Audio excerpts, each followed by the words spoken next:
How to fix your being rate limited error in Discord. 1. Wait it out. 2. Sign out of your Discord account, then use a mobile hotspot, if you can. Then log into Discord for Windows. 3.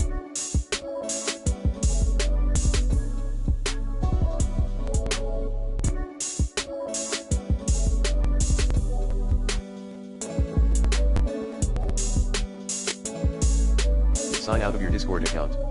Now, restart your device and router. 4.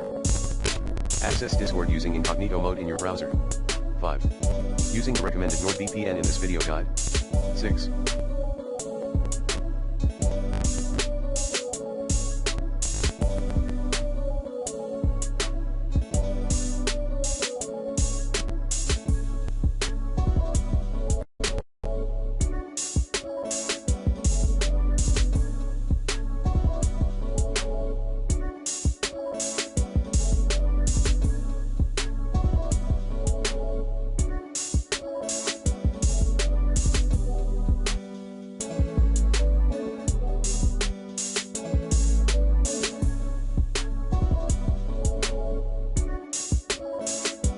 Contact Discord support team.